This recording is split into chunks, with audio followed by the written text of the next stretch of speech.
Bonjour, je m'appelle Eric Monchot. J'ai commencé l'animation il y a pratiquement 25 ans, je crois. C'était un peu par hasard, parce qu'en fait, j'étais en études d'économie jusqu'en licence. J'avais pas du tout fait d'études artistiques. Et un jour, j'ai une petite copine là, qui m'amène voir Alice de Jan Svankmajer, un réalisateur tchèque. Et après, je bricolais un peu des marionnettes. Je m'occupais surtout d'un petit label de musique, donc j'avais un peu quand même un pied dans le domaine un peu artistique, mais sans grandes ambitions, quoi. Elle m'amène voir ce film, et c'était un mélange de prise de vue réelle avec marionnettes, papier découpé. Enfin, c'était l'adaptation du Alice de Lewis Carroll. Et je suis tombé. Je me suis dit, putain, il faut vraiment que j'essaye l'animation, quoi. Je connaissais pas du tout. Quand j'ai lu le livre La petite casserole Manhattan, que mon fils avait rapporté donc de la bibliothèque, en fait, ça répondait à une volonté que j'avais déjà depuis un petit moment de parler aux enfants de sujets qui n'étaient peut-être pas tout le temps abordés dans les films pour enfants. Et je voulais les aborder de manière un peu métaphorique, mais quand même qui ait du sens, quoi, en fait. Parce que moi, je suis pas un spécialiste des films pour enfants, mais le peu que j'ai pu voir, ça peut tourner autour du gag ou de l'anecdote, quoi. Et là aussi, ça tourne un peu autour de l'anecdote, finalement, parce que c'est un petit garçon qui traîne une casserole, mais ça me semblait en même temps un peu universel. Ça peut être tout type de problème, quoi, qu'on peut tous avoir. Donc ça s'adressait à la fois aux enfants, mais également aux parents, puisque moi, ça m'a touché tout autant que mon fils, quoi, cette histoire. Donc je me suis dit, là, ça répondait à mes préoccupations, quoi, de narration, et puis également visuellement, quoi, en fait. Je voyais qu'il y avait matière à faire bouger ces petits personnages, raconter une histoire. Donc on est parti de ça. Et puis après, la casserole, ça représentait le problème au sens général. Après, pour l'auteur, puisque c'est une adaptation d'un livre qui existe, elle parlait de sa fille, quoi, en fait, qui un problème de trisomie, quoi. Mais après, je pensais que ça pouvait parler de toute autre chose, quoi, en fait. Chacun a sa petite casserole, plus ou moins grosse. Et pour le film que j'ai fait ensuite, qui est Un caillou dans la chaussure, là pareil, je me suis pas non plus dit au départ, je vais faire un film pour enfants.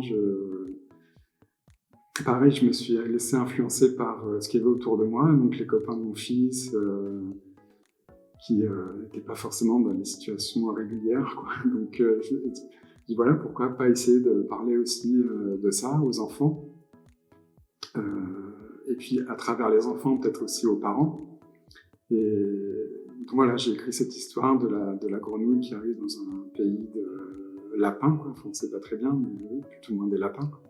Et qui a des difficultés pour s'intégrer. Les autres ont des difficultés à l'intégrer, parce qu'il a une culture différente, une musique différente, il mange différemment. Enfin voilà. C'est vrai qu'avec ces deux films qui s'adressent aux enfants, on aborde des sujets un peu sensibles, quoi. C'est des sujets que je me suis pas interdit d'en parler, parce que je sais que je les ai abordés de manière un petit peu absurde ou métaphorique. Et puis aussi, ça passe par le dessin ou par la marionnette, donc on peut un peu se permettre tout ce qu'on veut. C'est-à-dire que les enfants, il faut... En fait, j'ai eu plus de réactions des parents que des enfants, en fait. Notamment sur Un caillou dans la chaussure, où des fois, les gens ne comprenaient pas bien, parce que j'avais un personnage qui, dans une même scène, changeait d'habit, et on passait du présent au passé. Alors, il y a des adultes là qui cherchaient... qui étaient un peu perdus, alors que les enfants, tous les témoignages que j'ai eus, c'est qu'ils vraiment, ils ont bien suivi la narration, ils comprenaient très bien ce qui se passait. Donc je crois qu'il faut vraiment être attentif à l'intelligence, à des enfants qui, je pense, ont plus peut-être l'habitude aussi, quand on observe un peu les enfants, quand ils se racontent des histoires, quand ils jouent entre eux, ils passent d'un truc à l'autre, et en fait ça reste cohérent, quoi. Donc sur ça, je pense que il faut rien s'interdire avec les enfants, si ce n'est évidemment d'aborder peut-être la violence d'une manière trop crue ou trop documentaire, quoi, je dirais. Mais comme moi, je fais du dessin animé, de marionnettes, ça passe par un objet qui fait que c'est peut-être moins, on les sent moins de manière frontale, quoi. Alors, c'est vrai que quand on cherche des financements pour le film, alors pour l'instant j'ai eu beaucoup de chance avec le CNC qui a suivi quasiment tout le temps mes projets depuis le début. Mais les réticences qu'on a pu avoir ou les difficultés qu'on a pu avoir, c'est surtout avec les chaînes de télé.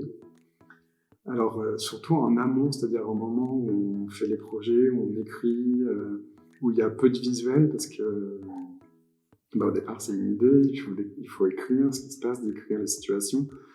Et même si moi j'essaye au maximum de faire des prototypes parce que j'aime ça, et puis que ça nourrit aussi le projet, des prototypes de marionnettes.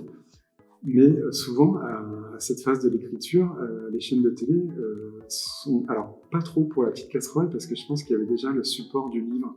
Donc ça a dû aider aussi, je pense, peut-être des gens connaissaient aussi le livre. Voilà, il y avait ces supports qui pouvaient aider aussi à visualiser ce qu'allait être le film, parce que je reste quand même assez fidèle au livre. Mais après, sur le suivant, Le caillou dans la chaussure, là, on a eu des problèmes parce qu'en fait, on avait France Télé qui était intéressée dès le départ par le projet. Mais il y avait un passage dans le film où la grenouille donc, décrit son parcours en dessinant avec avec un caillou sur le sol de l'école, pourquoi, quel est son trajet pour venir au pays des lapins, quoi. Et alors là, vraiment, à l'écrit, peut-être ça faisait peur parce qu'il y avait notamment, au départ, je me souviens, il y avait un petit oiseau, parce que là, dans son pays, en fait, il y a des espèces de géants, il y a une lumière qui sort de la tête de ces géants qui anéantit tout ce qu'elle touche. Et là, il y avait un petit oiseau, par exemple, qui était sur le bord de la fenêtre, il y avait le flash lumineux, et ça partait en cendres. Alors, c'est vrai que décrit comme ça, peut-être ça peut faire un peu peur, mais ça passait en fait au départ par un dessin très naïf qui était à la craie en noir et blanc sur un tableau, parce qu'il racontait son histoire en dessinant sur un tableau de l'école. Et ça, en fait, ça a fait immédiatement peur à la chaîne de télé qui dit non, là, ça risque d'être un petit peu trop... c'est trop évident, il faudrait que ce soit quelque chose de plus métaphorique, plus suggéré que montré. Mais en même temps, moi, je voulais montrer qu'il y avait quand même des raisons qui faisaient qu'il y avait une violence qui voulait échapper à cette violence. Enfin, on ne part pas de son pays comme ça, on se dit tiens, sur un coup de tête, non. Il y a une motivation, donc je ne voyais pas bien comment exprimer ça sans passer par quelque chose pas qui choque, mais qui soit quand même... pas violent, mais qui interpelle l'enfant qui regarde ça et se dit voilà, oui, il se passe quelque chose, quoi. Donc on a essayé quand même, parce que j'entends bien qu'il faut quand même, quand on fait un projet, on écoute aussi les avis des uns et des autres. Donc j'ai cherché en étant un petit peu plus abstrait, quoi. C'est-à-dire qu'en fait, il y avait, alors à un moment donné, j'étais parti sur un délire où il y avait des traits comme ça, lumineux, puis que la grenouille essayait de se faufiler entre ces traits. Il y avait des taches lumineuses au sol, il essayait de... Mais en fait, on ne voyait jamais vraiment la menace, quoi. Ça restait un peu abstrait, trop visuel. Et j'avais peur qu'on ne comprenne pas vraiment... il fallait quand même représenter la menace, quoi. Donc j'ai essayé plein de trucs après avec des couleurs un peu pastel. Il partait plus sur un bateau, mais sur un nénuphar. Et en fait, du coup... Je suis même allé un petit peu plus loin quand j'ai réalisé le film, puisque j'ai même fait une autre grenouille qui est en arrière-plan. Alors, on le voit ou pas, mais je pense qu'on le voit. On pense à un moment donné, peut-être dans la narration, que c'est le héros qui se fait prendre justement par un géant, par un faisceau lumineux, puis qui se réduit en poussière. Alors voilà, puis en fait, les enfants, moi, les retours que j'ai eu après, c'est qu'ils ont trouvé plutôt chouette cette scène qui faisait peur. Et il s'attachait d'autant plus aux personnages, quoi. Enfin, il comprenait aussi les enjeux. Donc voilà, je pense qu'il y a peut-être les chaînes de télé ont tendance à anticiper sur la réaction des enfants, mais je crois qu'il faut faire confiance un peu aux enfants et puis au pouvoir d'abstraction, d'interprétation qu'ils peuvent avoir, quoi. Après, un autre projet où là j'ai toute une partie un peu surréaliste avec des personnages. Alors notamment, il y a un des personnages, parce qu'il y aura toute une fanfare avec des enfants plus ou moins bizarres qui font de la musique, voilà, mais en utilisant leur corps. Alors il y a donc il y a à un moment donné décrit un personnage, un enfant, qui se tape sur la tête, son crâne se fissure et il y a des oiseaux qui sortent. Mais tout ça, en fait, il se tape en suivant le rythme de la mélodie. Et alors ça, pareil, en fait, le producteur m'a dit non, mais bon là, fais gaffe parce que ça risque d'être un peu trop violent et tout. Puis en fait, après, j'ai fait des prototypes de personnages et ça reste quand même très graphique, très... Enfin, on s'éloigne quand même de cette violence qui peut être suggérée à l'écrit.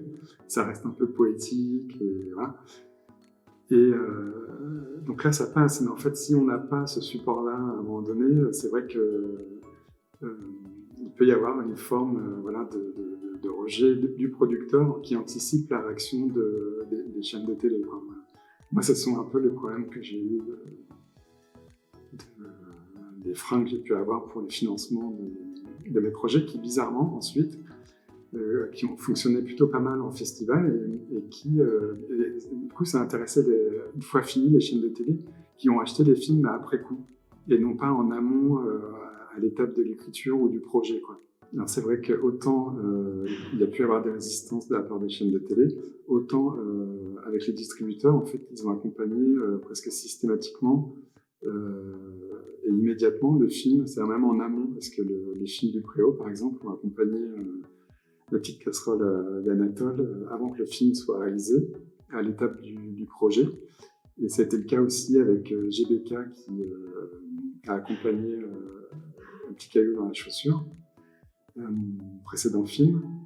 Et là, d'ailleurs, le projet sur lequel je vais travailler, c'est également un programme des films du Préau. Donc c'est vrai que pour les distributeurs, il n'y a jamais eu ces problèmes de censure. Et au contraire, même, j'ai l'impression qu'ils avaient la volonté d'accompagner le film, notamment en salle, par des intervenants ou des dossiers pédagogiques. Enfin, c'était tout le temps plutôt bienveillant de la part des distributeurs par rapport à l'expérience que j'ai pu avoir avec les chaînes de télé. Donc, alors après, c'est peut-être aussi dû au fait que l'enfant peut se retrouver seul devant sa télé à regarder un programme, alors que on fait déjà la démarche d'aller au cinéma, même ça peut être avec l'école, accompagné par un prof ou par un intervenant qui vient parler du programme, quoi, voilà. Donc c'est peut-être pour ça, mais en tout cas les distributeurs ont plutôt tendance à aider les films plus facilement, je dirais.